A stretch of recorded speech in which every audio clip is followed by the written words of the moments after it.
Oh, shoot. It's just going to get good. All right. Oh, there he is. Right on time. Hey, somewhere it's 7:30. Not anymore. Welcome to Garden of the Spirits, a class studying apples from the orchard for the second time. This class meets in Long Meadow, Massachusetts, the center of the universe, and is held in memory of Malka Ruth Bas Moshe Margaret Vogel of blessed memory. Apples from the Orchard contain selections of teachings of Kabbalah from the Arizal, Rabbi Yitzchak Luria, based on the weekly Torah portion, superbly translated and explained by Rabbi Moshe Wisniewski. Okay. Eigevald. Say that again. Aye. Can you see it, Alan? I can see it. I can read it. Okay. So what? Oh, today's 17th. Yes, it's 17. So Going the wrong. we We're have getting there. We're getting there. Keep Three going. friends. Keep going. if I could think of what I was going to say, what I want to say. Avraham had three friends, Right. Aner, Eshkol, and Mamre. Talked about them. Yes, they're in the Torah. And there are different midrashim about their involvement in the bris milah, but it says that the first two, Aner and Eshkol, recommended to Avraham not to go through with the bris milah, and the third friend, Mamre, told him to go ahead with the bris milah. They are all in November 17. All three are connected with Gevura, affiliated with Gevura severities. The first two, Aner and Eshkol, would not, Aner and Eshkol would not benefit. Their severities would not be sweetened or tempered through Avram having the bris. I might be, this might be a spoiler alert. This maybe comes later. But it's going to say that the third friend, Mamre, is sweetened. His gevura, his severity is sweetened through Avram having a bris, Abraham's having a bris. The Torah says, Vayeira elav Hashem be'elonei Mamre. Hashem appeared to Avraham in the flatlands of Mamre. And I think the point here is, why does the Torah mention where Hashem appeared to Avraham? And if it chooses to identify the place, why it refers to it as the plains of Mamre, which most probably it had other names as well. You know, you could be in Forest Park, you could be in Springfield, you could be in the Pioneer Valley, you could be in Western Mass. So there are different ways to describe where you are. But here it's specifically with Mamre. So last we said that Aner equals 320, this number of states of Gvura in Ze'er Anpin. I don't know if that's explained, why it's 320. Eshkol is Yesod, which is associated with the name Shakai. Every Sphira has a name of Hashem affiliated with it. At least from, I think, Chesed Anan, maybe earlier. Yesod draws from Chesed and from the name Ekia. So, but the name Yesod is connected with the name Shakai. Shin Daled Yud. Shakai equals 314. The regressive value of Ekia is 44. Regressive meaning Aleph plus Aleph Hey plus Aleph Hey Yud plus Aleph Hey Yud Hey. And that equals 44. Together they equal 358, the same as Eshkol, which is 357. So that is the name Shin Dalid Yud, with the second friend Eshkol.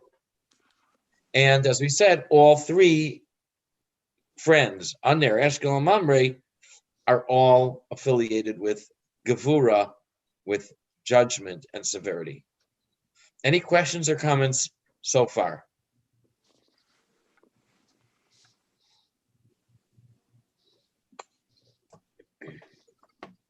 Do we know if these quote unquote friends actually existed?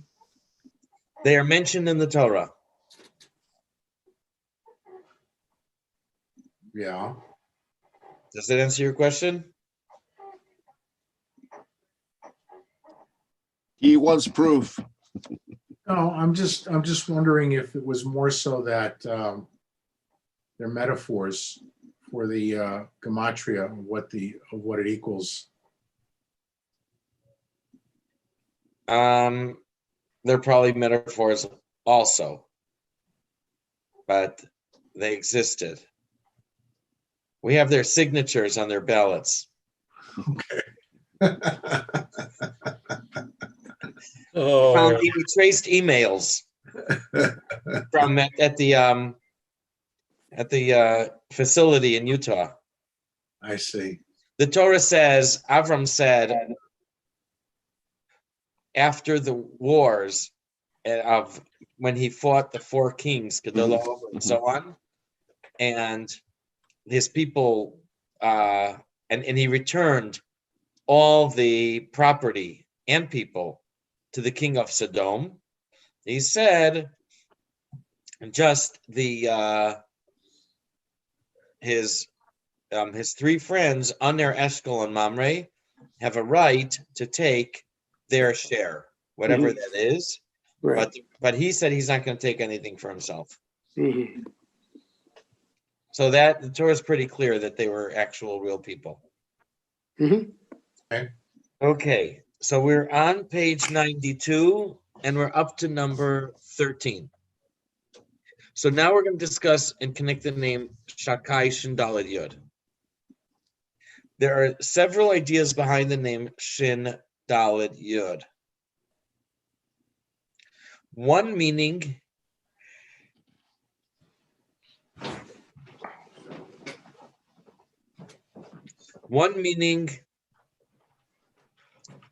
is that Hashem nurtures and provides for creation.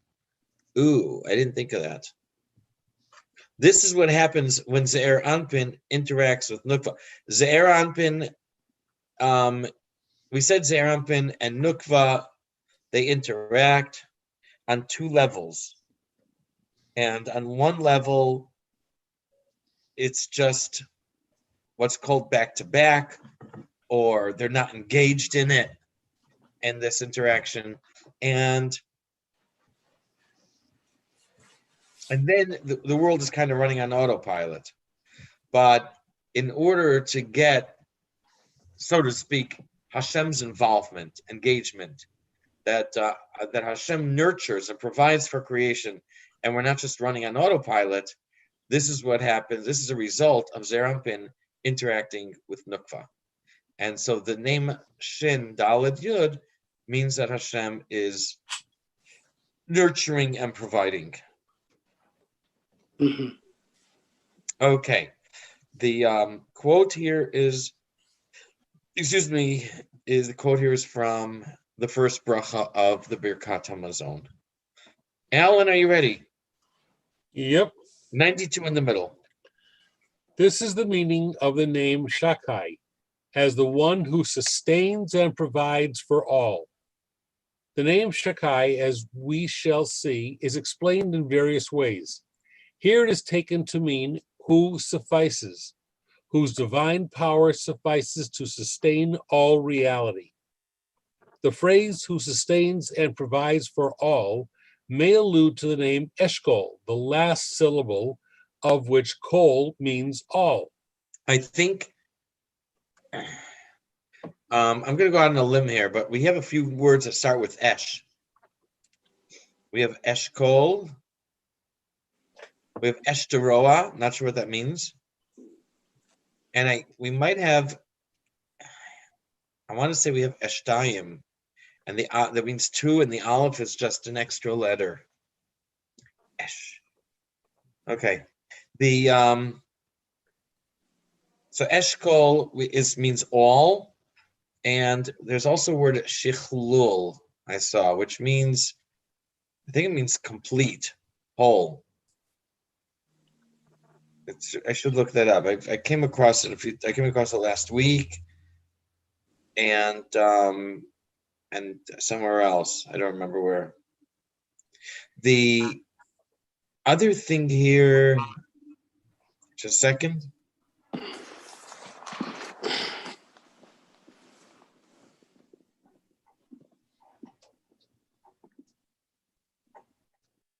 Okay. I'm going to leave something for now. I'll come back to it soon. 14. The name Shakai represents the external aspect of Yesod. Remember, Yesod is the 9th Sphira, which is interaction that occurs at all times, even when the relationship is not developed. This is necessary for the world to subsist.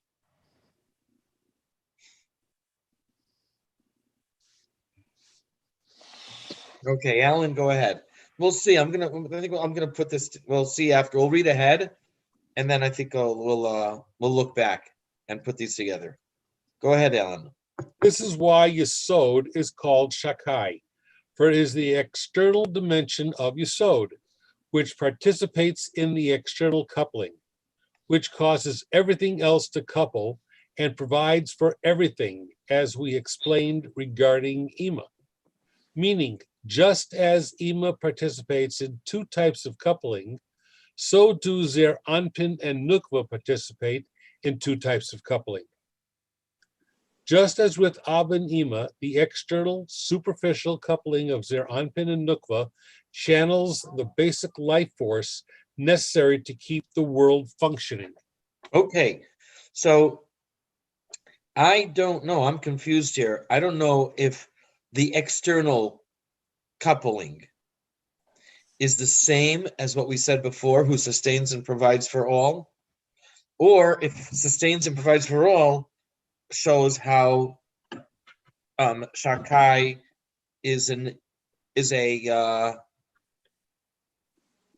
relationship that's real and not just superficial.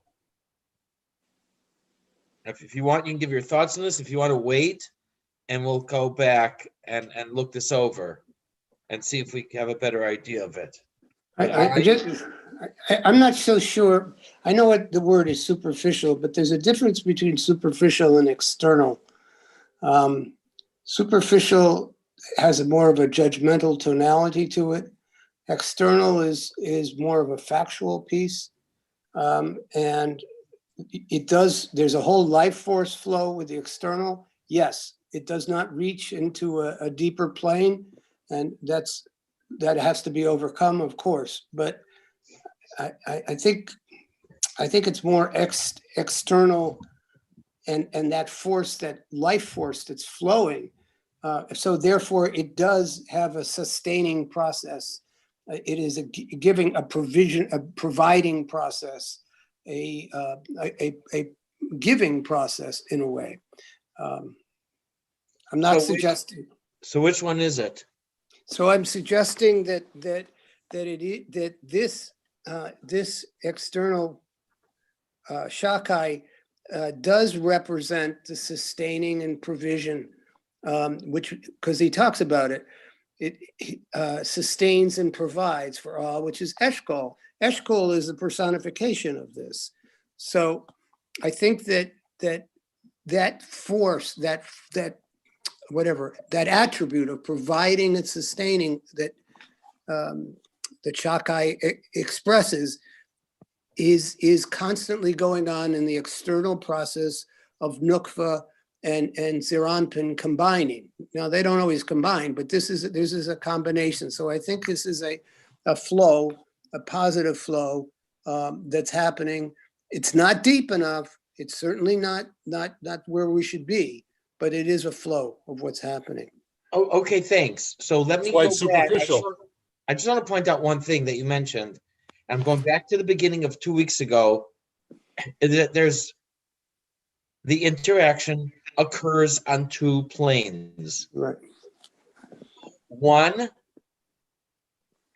there's just a standard flow of divine energy, and we have a number of words. I'm choosing English words, and we describe them in different ways. They can be called undeveloped, immature, superficial, back-to-back, external. All those words define one type of relationship. Whatever difference you could find between the words, they are terms that we use to describe a basic a basic flow of divine energy to the world that just keeps the world going, but there's nothing special, nothing extra. The other interaction between Ze'er Anpin and Nukva is called, and again, these are our words, maybe they're translated, maybe not, developed, mature, internal, face-to-face. So we have two, and in that, the flow is increased, and that's when we say that the brachas come. The blessings come from heaven because the interaction between Ze'er Anpin and Nukva is face-to-face. Yeah. So there are two states of interaction. The interaction takes place at two levels, or can take place at two levels. These are the words that we use to describe them. So, the words aren't exact. The words are not synonyms, but they are all different ways to describe. But whether we use the word immature, or we use the word superficial, or back-to-back, we're just using these terms to describe one type of an interaction that occurs at one level. I just wanted to clarify that. Okay. Anyone else?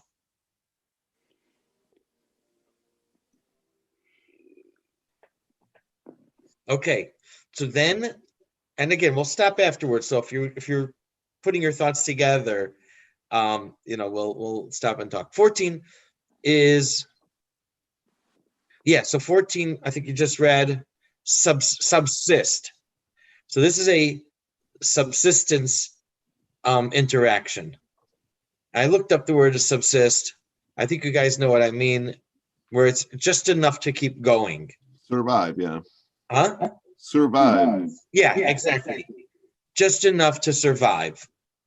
Like someone complained they can't find any good workers. Maybe it was the carpenter years ago, couldn't find any good workers. He says they all come, they work for beer money, and then they don't show up till they need some more beer. So just a survival mode or subsistence, autopilot. Shakai also represents states of Gvura in Yesod. The other one said it represents external aspect of Yesod. Here it's the states of Gvura in Yesod. Shakai means enough. That Hashem sets limits to creation, a function of Gvura. We find this when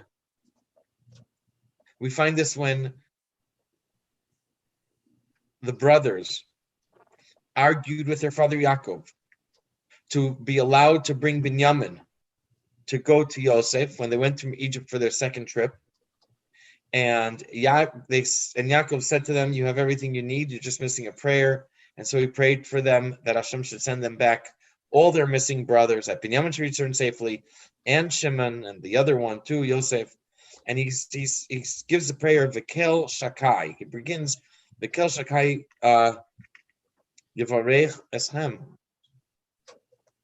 I forgot that the Almighty, the first name of Hashem Kel means mighty, or the Almighty, and we'll talk about that at the end of this chapter. And it uses the name Shin Daled Yod. And so our rabbis say that Hashem, that what does he mean by this name of Hashem? In the Medrash it says, brought down in Rashi, that Hashem, if you can look at it as She Dai, that is enough. Hashem was said enough to the world. He put limits on the world. He created it exactly like this and like that. He created the power of gravity, so that I weigh 150 and I don't weigh 230. That would be the same heaviness, just a way to measure it. Anyways, and he put limits exactly like this, and that the light travels exactly 186,000 miles per second, and so on and so forth. So he should also say enough to my trouble from Dinah, trouble from Rachel, trouble from Lavan, trouble from Esav, trouble from Yosef, all the sufferings that Yaakov had in his lifetime, that Hashem should say enough to his sufferings, just like he said enough to the world. So this enough means he sets limits to creation, which is a function of Gevurah. Okay, Alan, go ahead, 93 at the top. These are the states of Gevurah within Yesod. As our sages explained, the name Shakai means that Hashem is the one who said enough to his world. This name gives strength and the ability to limit to the states of Gevurah, for the unhindered states of Chesed extend without limit. Is the word "to" extra?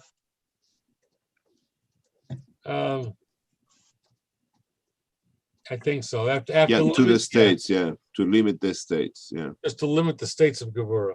yeah. Okay, continue. If the attribute of Chesed had operated unchecked during creation, the world would have gone on being created infinitely. The attribute of Gevurah, powered by the name Shakai, limited and reined in the attribute of Chesed. Thus, the name Shakai describes Hashem as simultaneously being powerful enough to provide infinitely and powerful enough to limit the inherent nature of creation to extend without limit. Okay, so basically, I guess to act as a regulator, to have the exact amount. 16, Shakai is also related to Shoded, which can refer to disrupting the natural order. Of course, this is also a function of Gevurah. Hey, he's right. That he borrows my term here. It overrides the natural order. I found it in Shalah relating to the 10 plagues, called Shidud HaMa'areches. And he uses a similar expression here. Shidud HaMa'areches, and through the 10 plagues, the point was that Hashem showed Paro that he can disrupt the natural order of creation in the world. So Shidud, I think a Shoded is a bandit. So we use that here in this context as well. Go ahead, please, Jim. They also said that the name Shakai means that God overrides the natural order. This is also done through the states of Gevurah. God is the only one with the power and ability to override the natural order he established.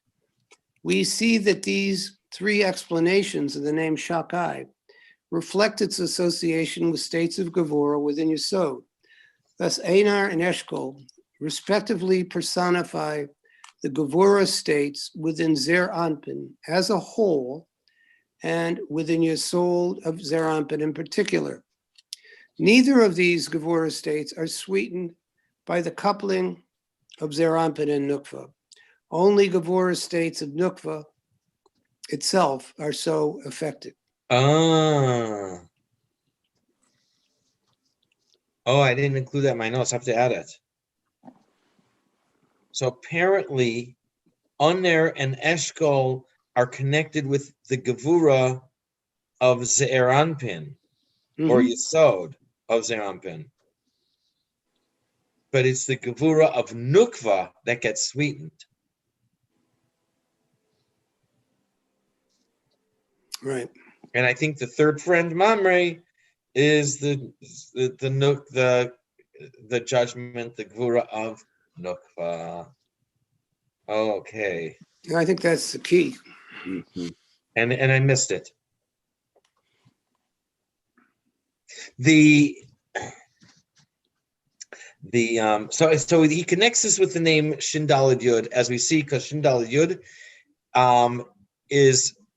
adds up through gematria to the second friend, Eshkol.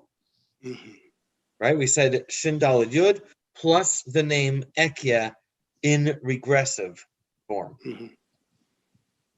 357, 358. Yeah. Yeah. I'd like to point out that he doesn't exactly say it here, but the name Shindal, I think I saw this several months ago. The name Shindal Yud is also related to the Hebrew word for the part of the body by which the mother nurses her child. Mhm. And that fits in with sustains and provides. Mhm. Providing nourishment Mhm. in the middle of 92. I don't see the word nourishment here, but who sustains and provides for on middle 92, that would be connected as a mother feeds and nourishes her child. Right. So that's that word. Oh boy. Provide. Provide is nourishing. Okay. How do I put this in there? Severities performed by under esco would not be tempered.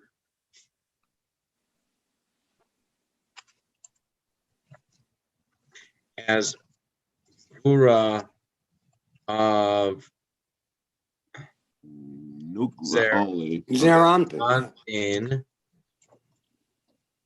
in particular, specifically, Yeah. In particular. Right. the Yesod would not be tempered by interaction of Zeram ben Nukva. Therefore, they did not advise Avram to have a Brit. Mamre, on the other hand, percent Gvura Of Nukva. of Malchut Malchus. Mhm. Nukva, It is sweetened by the interaction. that is sweetened by the interaction of Zeram ben Nukva.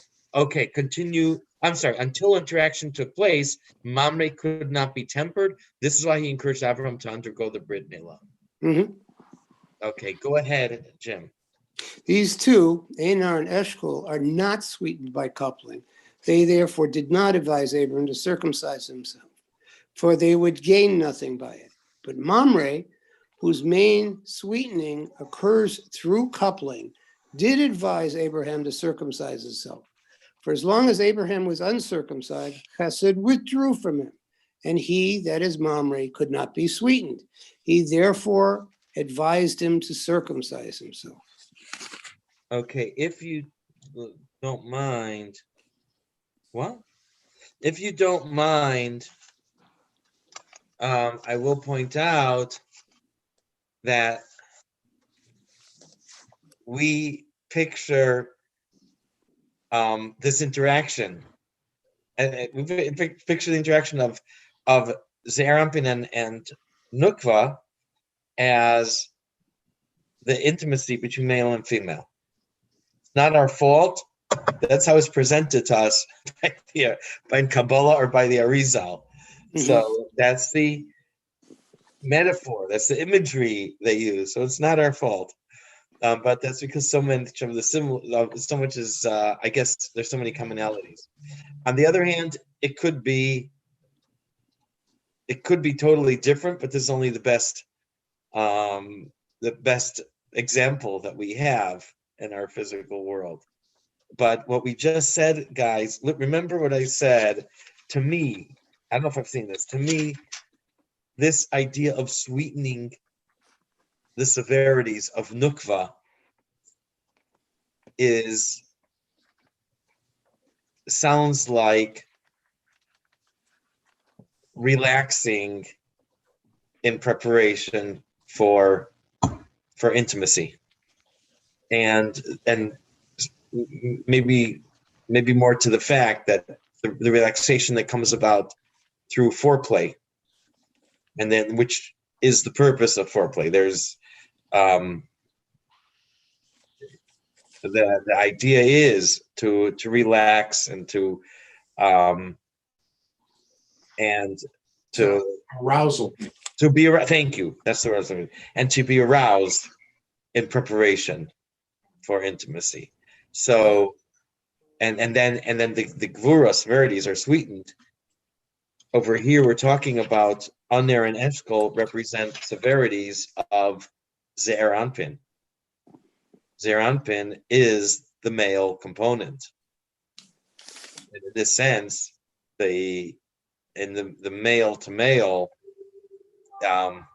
is not the arousal isn't there in male to male.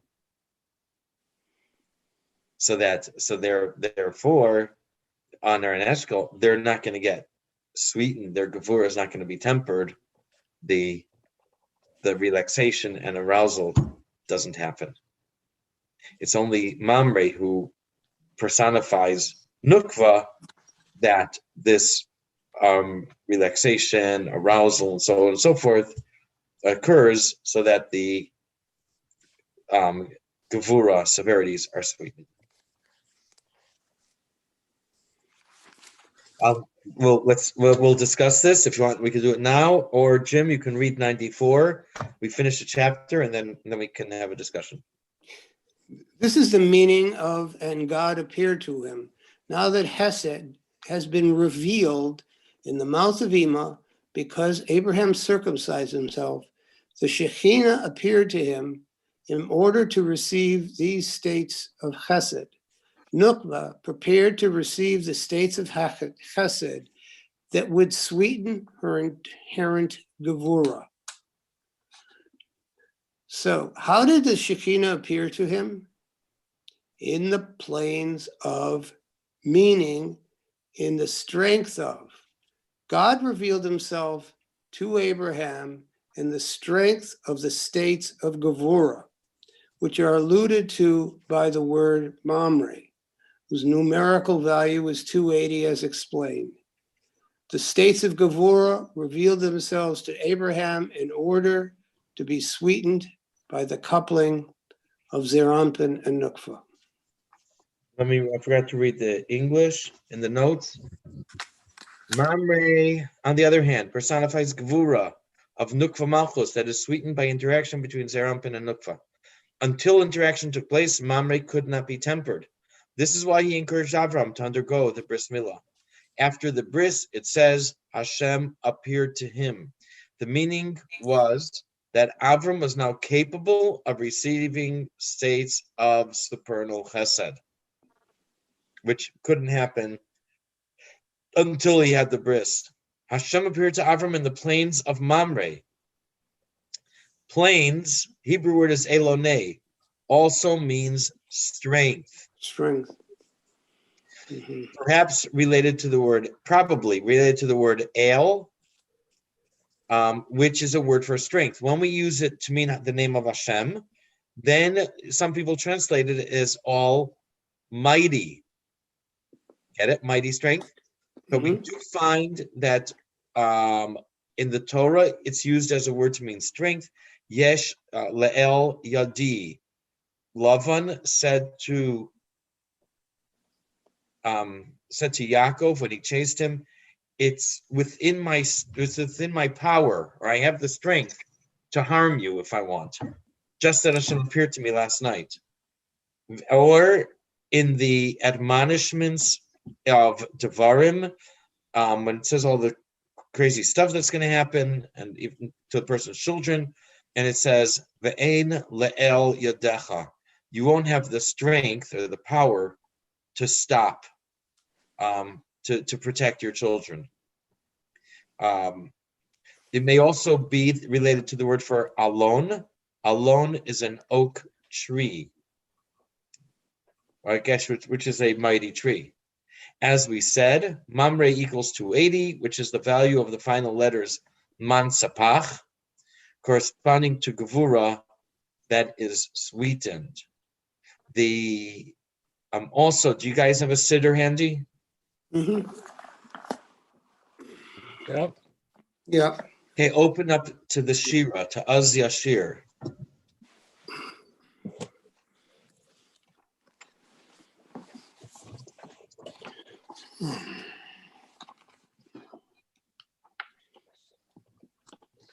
You would have done this last week. I wouldn't have caught those things. That's very important. So I'm glad I caught. Do you have Az Yashir? In the center of Az Yashir. Mi chamocha ba'elim Hashem. Who is like you among the mighty? The word ba'elim Mhm. means among the mighty or among the powerful. Doesn't necessarily mean among gods. Do you see that? Mhm. Well, it never hit me till now. Go down a few lines.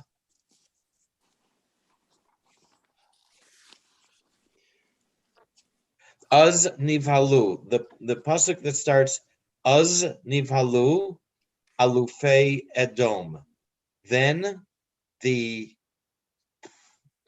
chiefs of Edom were confounded. Elei Moav yochazemo Ra'ad. The powerful people of Moab were gripped by fright, were gripped by trembling. Namogu kol yoshvei Canaan, all the residents of Canaan melted. So here you have the word Elei Moav, the powerful people of Moab. So so in Az Yashir, we have two instances where the word El is used to mean someone who is powerful. And so now, what does that mean? The Torah says, Vayeira elav Hashem be'elonei mamrei. Hashem, the Torah begins the parsha. Hashem appeared to him in the plains of Mamre. Hashem appeared to him means that now that he had a bris, he was able to receive Hashem's chesed, Hashem's benevolence.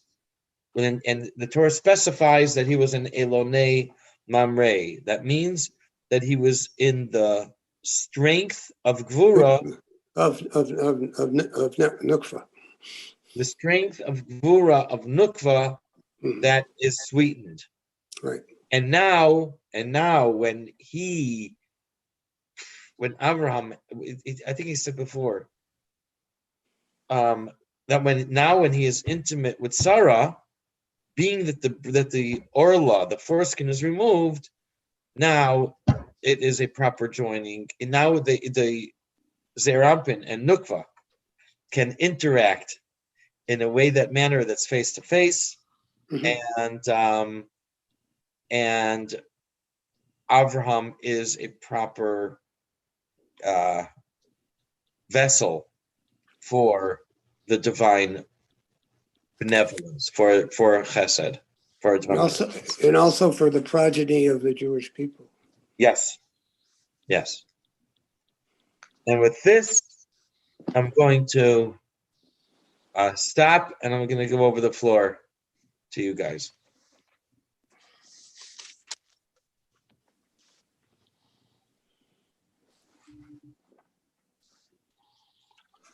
One thing that I don't know how relevant it is, but when we talk about the restriction, the limit, remind me a science fiction book where somebody discovered the form to become immortal. It's like a virus, and it goes from person to person, and everybody becomes immortal. So what he's trying to demonstrate is immortality is not sustainable.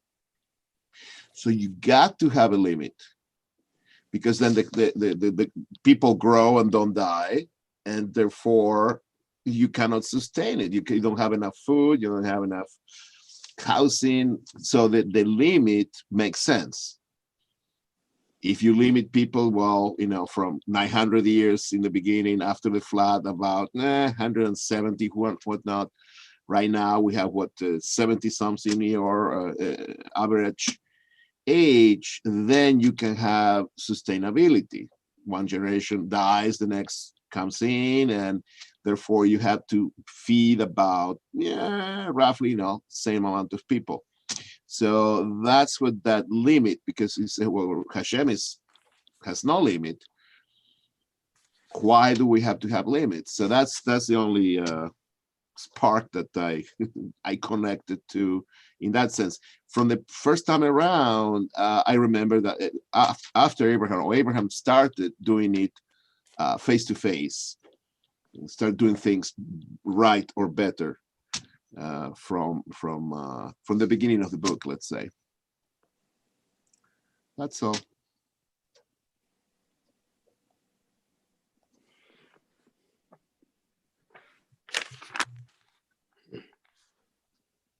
Now, we said last class that we put the name Shaddai, the Sheen, on the mezuzah, meaning Shaddai. No, yeah. The actual parchment has the 3 letters Shin Daled Yod spelled out. So not only is nourishment and providing, but also is protection. Yes. Let's see the other dudes. I've given I heard someone speak last year, Gershon, he talked about this. Yeah. It was a similar idea. He said that in order to say yes, you have to say no. So someone asks, what do you want? You can't say yes to everything. You can't say, I love everybody. I love you. I love you. I love you. I love you. The whole idea of life is you choose one person to marry, and it's one person. And which means that you're saying no to everybody else. I was going to say, that's surely enough. Yes, that too. Especially if they bring a mother-in-law. No, my mother-in-law's one. Just kidding. So, her cakes. Yes, I have. I should give it out. That's one thing. The other thing is from an economic point of view. If you just say, here's a credit card, it's unlimited. So you say whatever you want. You go out, you want to buy this, you buy that. You want to buy that, you buy that. Anything you want. This kind of car, go out, buy your dream car. You have infinite amount of money. It doesn't work. It just does not work. The whole idea of economics is based on limited resources. And one of the ways that it gets apportioned in a way that is sustainable is by people choosing how they want to spend their money, what they want to spend their money on. And so what they have is MMT. I don't know if you heard about this MMT, Modern Monetary Theory. One of my kids sent me something that it stands for. Let me see if I can find it. Hello. More money today. MMT, more money today. It stands for Modern Monetary Theory. I don't know if you guys have heard about this. It's been in the news for the last couple of years. And yes, people are saying, the government just creates their own money, so we can spend money however much we want, however we want. Something along these lines is to say, if you heard an idea, the government was going to mint a gold coin that they were going to sell that was going to stand for $1 trillion. I think it was a gold coin. Going to mint a gold coin. So I don't know, maybe the value of the coin is $2,000, $5,000. But just like you print up a piece of paper and you put the number 100 on it, and now this stands for $100, there's no intrinsic value in the paper. So the same way, you make a coin and you value it as $1 trillion. So now that we have this coin that has $1 trillion value, even though the intrinsic value is actually only a few $1,000s. So now we can go and spend $1 trillion. So this also is ridiculous, and it does these kind of economic theories. If we follow them, they destroy lives, they destroy people, and it just puts everything totally out of whack because there is no what's the word? There's no It's not sustainable. There's no limit. no limit, no sacrifice, no choosing that you have to decide, do I want to spend the money on these cookies, on cookies or on cake, because I don't have enough money for both. Free everything. Yeah, so that's what you remind me of, Gershon, what you're saying. Yeah. I guess my point is it shows up in different places in life. Mhm. The need for limit. Yeah.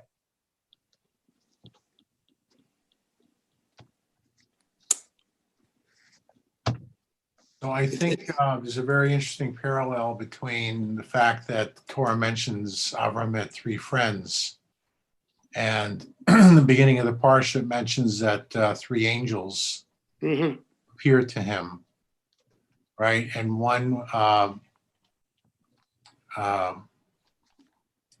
was Michal, who was to inform that Sarah was going to have a child, which is birth. Mhm. Gavriel, to destroy Sodom, which is death. Mhm. And Raphael would rescue Lot, which is life. So you have a beginning, a middle, and an end.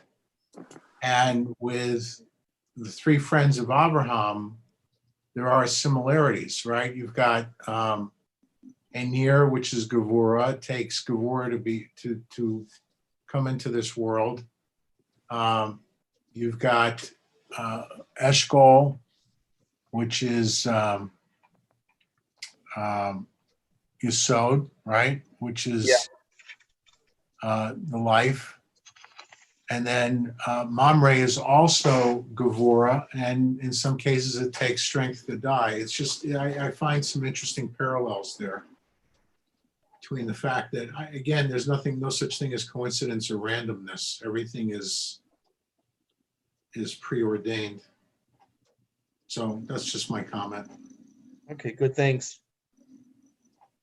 Keep in mind, there's also 3 bears, 3 little pigs, and 3 blind mice. Well, that's Chazaka, right? I couldn't resist. Sorry. With the 3 Stooges, want to go all the way? And the 3 Stooges. And then there's us, but we're 5. Yeah. Well, There were 5 Stooges, though. Chazaka. There are 3 patriarchs. Yeah. At the end of a parsha of a sefer, right? From strength to strength, right? What's that? What do we say when we finish a sefer? Aside, aside. Chazak, chazak, and chazak. Chazek, And here's a sake. right. Very good.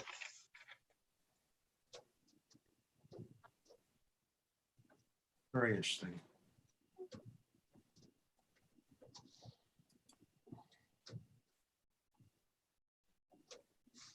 And what again is the reason why it mentions the plane of Mamre? Strength. Gevurah, strength. Yeah, but Mamre means strength already. So why is there a double entendre? Because Mamre, because it's Gevurah in Mamre, Gevurah in Nukva. It's that particular Gevurah that got sweetened, that Hashem appears to Abraham after he makes his flesh holy and connected with Hashem in the Gevurah of Nukva, which is there, which allows for the Shekhinah to become present in that Gevurah of Nukva. that became sweetened through the holy act of circumcision, which allowed chesed to flow all the way through from wherever it starts, all the way down to Zerampan and Nukva's coupling. Okay.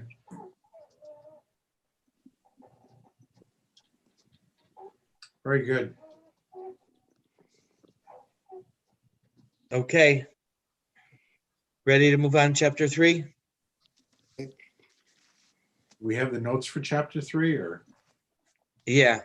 Would Chaim not have the notes? Of course, that's the notes. Yes, Chaim would not have the notes, but in No, this of case he course does. Chaim has the notes. Of course, he has the notes. Of course he has the notes.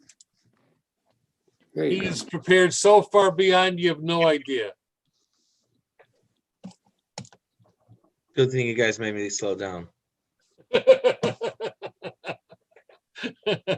We caught up to the notes. All right. Can you guys see the whole? No, You text. can change. You can change. Hold on. Huh? Oops. There you go. You can change the view. So right now I have only you, Chaim, so I can read everything. It's not Okay. you 'Cause can what I change the do is- band. By me, I move you guys over.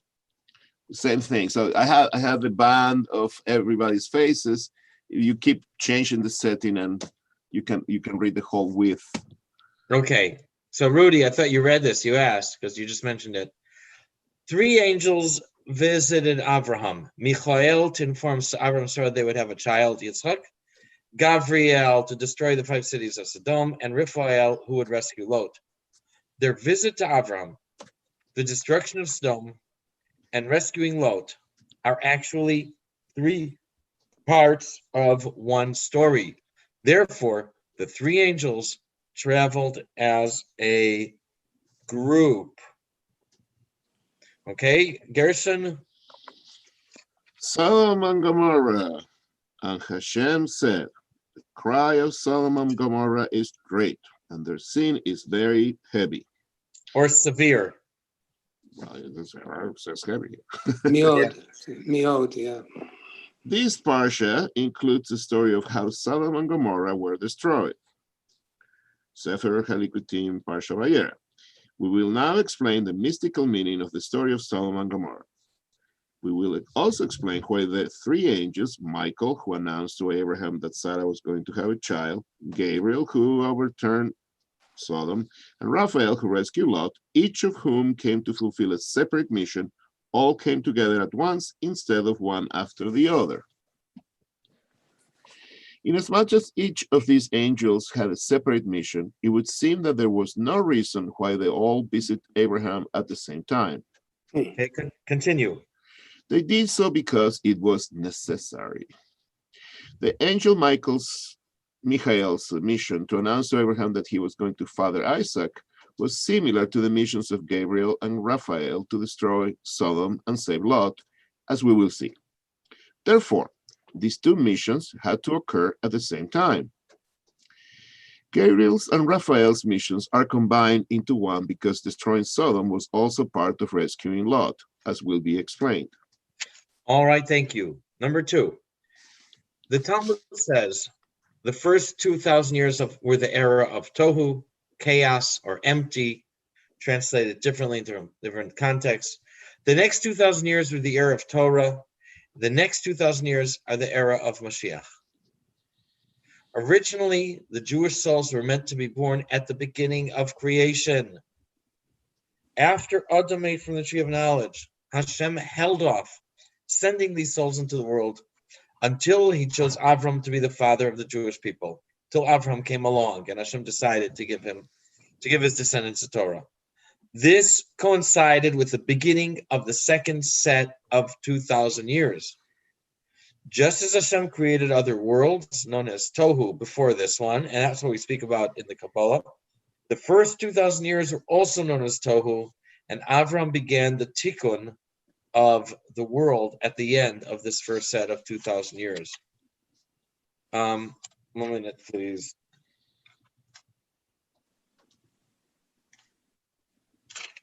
Number 3.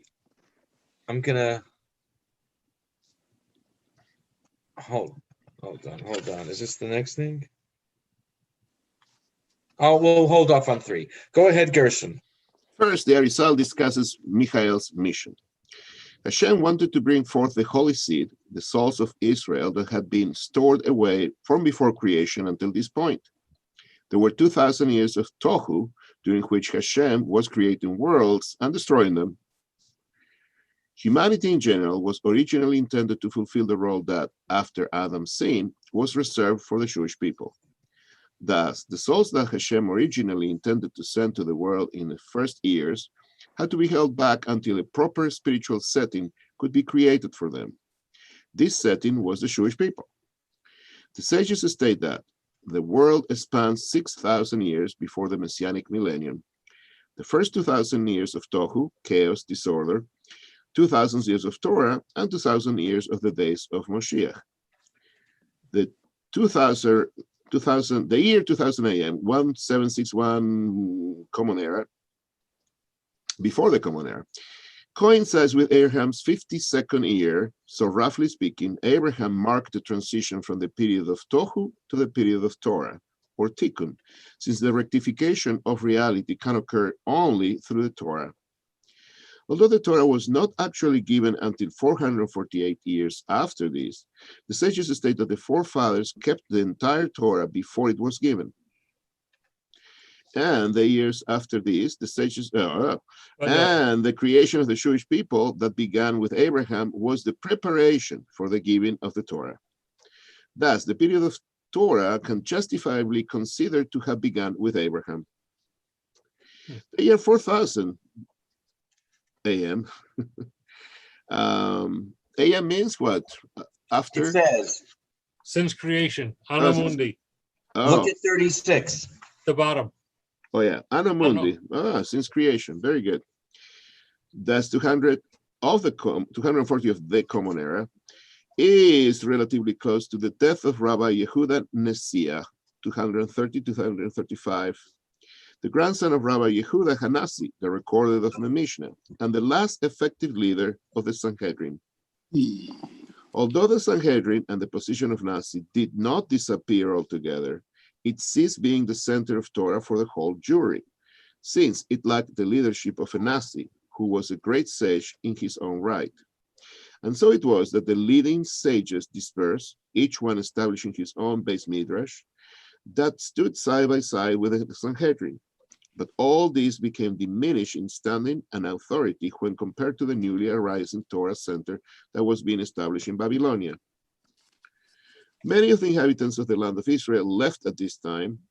Left or was okay. Thus, this year may be considered to mark the point where the emphasis in Judaism shifted from learning Torah to yearning for the redemption from exile.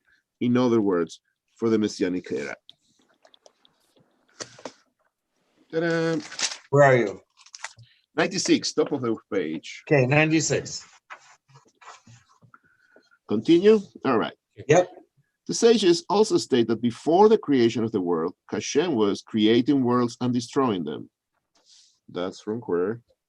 Kohelet Rabbah, no idea. In Kabbalah, this is understood to refer to the numerous proto-worlds preceding the creation of the world of Atzilus.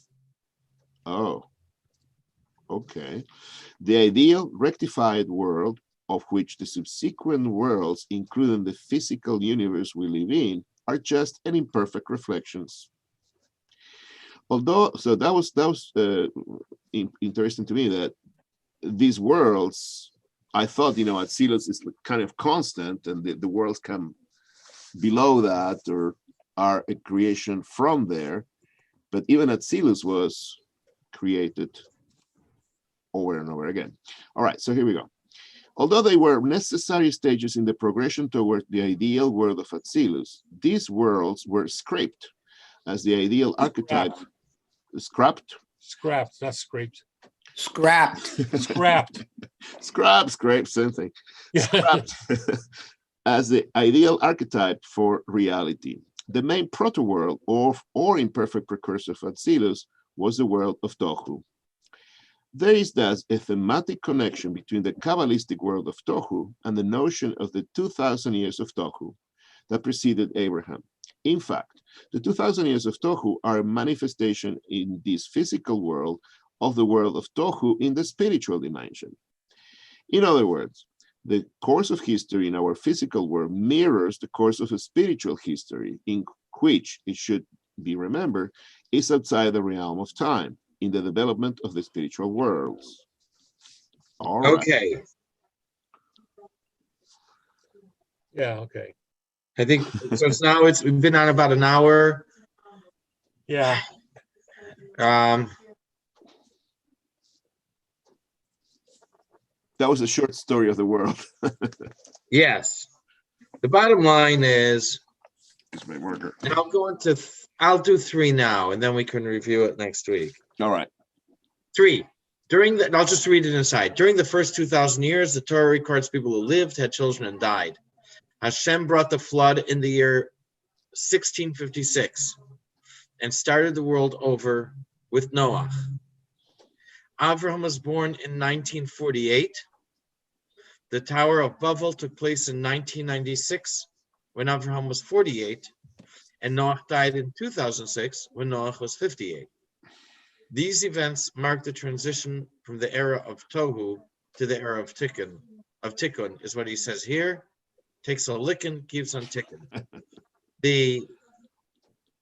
And here is a good time to point out that in Judaism, we have a very accurately recorded history of the 58 centuries from the beginning of the world till now. We know in each of the centuries exactly who lived.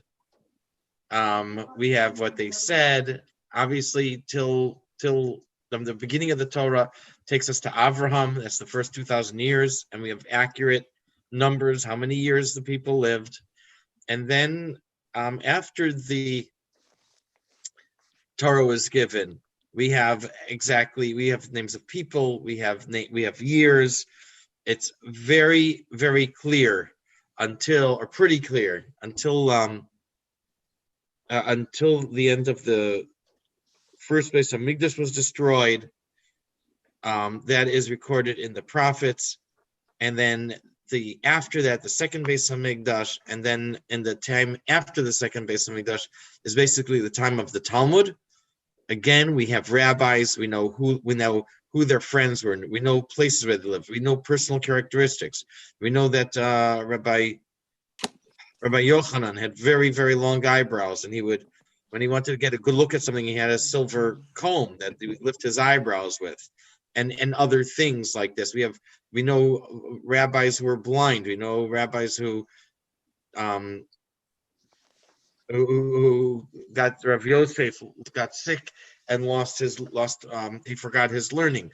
We have so much history and accurate history, and we know with the years and the centuries pretty accurately. A few things that we don't know, the exceptions that prove the rule, are we're not sure exactly the year of Hanukkah and how long it lasted. We're missing